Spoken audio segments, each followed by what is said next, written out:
देखिए, ये वही राज्य हैं, स्विंग स्टेट हैं, जिस तरीके से भारत में संसदीय चुनाव होते हैं, खासतौर पर उत्तर प्रदेश और बिहार निर्णायक भूमिका में होते हैं। इसी तरीके से अमेरिका के ये वो स्टेट हैं जो निर्णायक भूमिका हमेशा निभाते हैं। चर्चा की शुरुआत करेंगे, लेकिन उससे पहले 3 राज्य जहां पलट गए नतीजे, 3 राज्य जो बने हैं फ्लिप स्टेट, विस्कॉन्सिन, जी हां, मिशिगन और एरिज़ोना। विस्कॉन्सिन में हार का अंतर सिर्फ 5% है और विस्कॉन्सिन में बाइडेन को सिर्फ 20,000 वोट ज्यादा मिले हैं। मिशिगन में हार का अंतर की बात करें तो 1.5% का अंतर है। वहीं एरिज़ोना की बात कर लेते हैं। एरिज़ोना में जो हार का अंतर है, ये टीवी स्क्रीन पर ग्राफिक्स के जरिए एक एक जानकारी आपको समझा रहे हैं। 3 राज्य जहां नतीजे पलट गए हैं। एरिज़ोना की मैं बात कर रही थी। एरिज़ोना में हार का अंतर 2.8% पर है।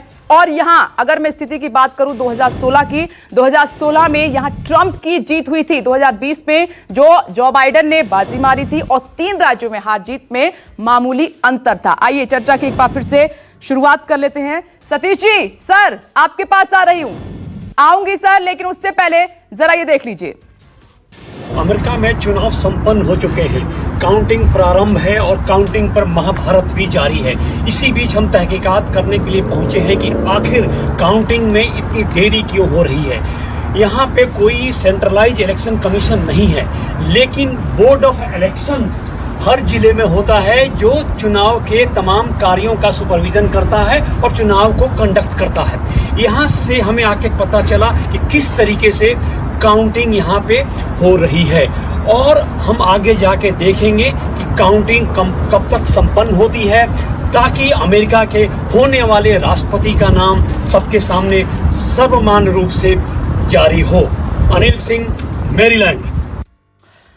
तो बोर्ड ऑफ इलेक्शन से सीधे ये अमेरिका से रिपोर्ट आप देख रहे थे। देखिए, न्यूज 24 की बड़ी कवरेज राष्ट्रपति चुनाव पर लगातार जारी है। एक एक फिगर, एक एक आंकड़ा आपको दिखा रहे हैं और बिना देरी के सतीश सर मैं आपके पास आ रही हूं। सर, ये हो क्या रहा है, कहां पर मामला फंस गया है सर, कैसे देख रहे हैं आप? देखिए, ऐसा है जैसे कि चुनाव के निर्णय आ रहे हैं भिन्न भिन्न प्रदेशों से अमेरिका में, 3-4 स्टेट्स के ऊपर भी अब दरोमदार है कौन जीतेगा। जैसे हालात अभी के देख रहे हैं और जिस तरह से बाइडेन साहब के पोस्टल वोट्स में सपोर्ट मिल रहा है, लगता यही है कि वो नेवाडा जीतते ही जीत जाएंगे। ऐसा अभी आज के जो अभी जिस तरह हालात चल रहे हैं, राष्ट्रपति ट्रंप पहले भी कह चुके हैं और अभी कुछ अर्से पहले भी कुछ घंटों पहले भी कहा था उन्होंने कि वो कानून की मदद लेंगे, कोर्ट में जाएंगे ताकि जो वोट्स अभी काउंट हो रहे हैं पोस्टल बैलेट्स, उनको रोक दिया जाए और ये उनका प्रयास रहेगा। और वो इसी संदर्भ में वो पेंसिल्वेनिया में और 1-2 जगह नेवाडा में वो कोर्ट में जा रहे हैं। अब देखते हैं निर्णय क्या लेते हैं वहां की कोर्ट। और वहां की कई जगह की कोर्ट जो है वो रिपब्लिकन डोमिनेटेड है और ये पहली बार नहीं हुआ है। जैसे कि आपको याद है 2000 के इलेक्शन में भी फ्लोरिडा में वोटिंग में कोर्ट के निर्णय के बेसिस पे ही जॉर्ज बुश जीते थे अल गोर से।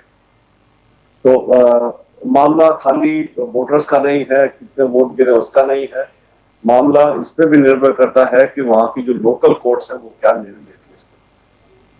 जी सर, बहुत सही बात आपने कही। डॉक्टर धीरज, मैं आपके पास आऊंगी, लेकिन इस बीच एक बड़ी खबर आपकी टीवी स्क्रीन पर देखिए। सीधे अमेरिका से मेहमान हमारे साथ जुड़े हुए हैं, लेकिन इस बीच बड़ी खबर का रुख करना भी जरूरी हो जाता है। अमेरिकी चुनाव पर इस वक्त की सबसे बड़ी खबर आपकी टीवी स्क्रीन पर, मिशिगन में रीकाउंटिंग के लिए आपको बता दें ट्रंप अदालत गए हैं। मिशिगन में बड़ा उलटफेर देखने को मिल रहा है। जो बाइडेन की जीत, मिशिगन में हार का अंतर 1.5%। देखिए, अदालत के रुख की बात तो लगातार की जा रही थी और इस बीच बड़ी खबर सामने निकल कर आई है। अमेरिका चुनाव पर इस वक्त की सबसे बड़ी खबर आप देख रहे हैं।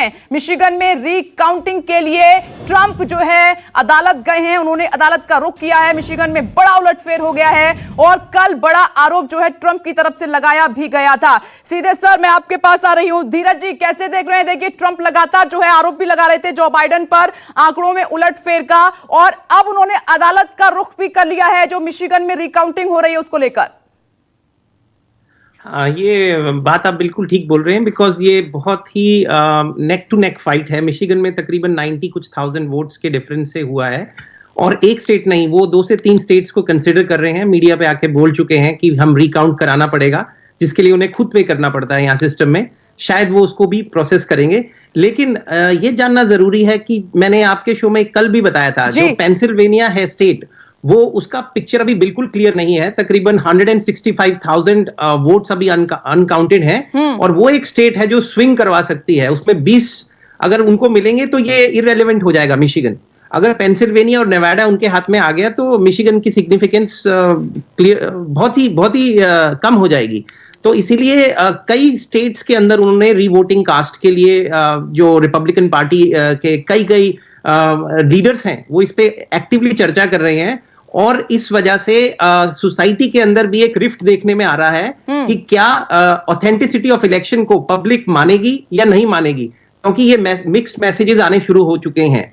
बाइडेन ने बहुत ही पोलाइटली और ऑलरेडी मैसेज दिया है कि अपना काम बनाए रखिए, पीस से रखिए, हमें पूरा विश्वास है, आंकड़े सही दिखाएंगे। लेकिन कई नेताओं ने, रिपब्लिकन पार्टी के जो नेता हैं, वहां से मिक्स्ड मैसेजेस आ रहे हैं अबाउट क्या हम इस वोटिंग को मान्यता करें या रिकास्टिंग कराएं। यानी कि कुछ हद तक सर तस्वीर तभी साफ होगी जब पेंसिल्वेनिया का रिजल्ट सामने आ जाएगा। एब्सोल्युटली, मैं तो ये आपको बोलूंगा बार बार कि जॉर्जिया और पेंसिल्वेनिया को हम हल्के में बिल्कुल ना लें, खासतौर पे पेंसिल्वेनिया को, क्योंकि वहां पे स्विंग स्टेट है। फ्रैकिंग की वजह से कई रिपब्लिकन वोटर्स जो पिछली बारी डेमोक्रेटिक पार्टी में जो अनडिसाइडेड होते हैं, उन्होंने ऑन स्पॉट आके दिया, लेकिन जो मेल के वोटिंग थे, जो कि हम लोग 65 अबव, मैं जीरियाट्रिशियन भी हूं, तो कई ऐसे लोग हैं जो जिनका हेल्थ इंश्योरेंस इफेक्ट हुआ है, तो उन्होंने बढ़ चढ़ के मेलिंग में पार्टिसिपेट किया है। तो पेंसिल्वेनिया का हम अभी तक कुछ नहीं बोल सकते इसके बारे में। जी, ट्रंप यहां पर आगे चल रहे हैं जॉर्जिया पेंसिल्वेनिया में, तो यहां पर हमें इंतजार करना होगा। अभिषेक जी, मैं आऊंगी इस पर आपसे जवाब लूंगी, चर्चा हमारी आगे भी जारी है, लेकिन बहुत नमस्कार, मैं हूं मानक गुप्ता। अगर आपको हमारा ये वीडियो पसंद आया हो तो इसे लाइक और शेयर जरूर करें, और हाँ, हमें सब्सक्राइब और फॉलो करना ना भूलें, ताकि आप देश और दुनिया की कोई खबर मिस ना करें। तो जुड़े रहिए हमारे साथ और देखते रहिए न्यूज़ 24।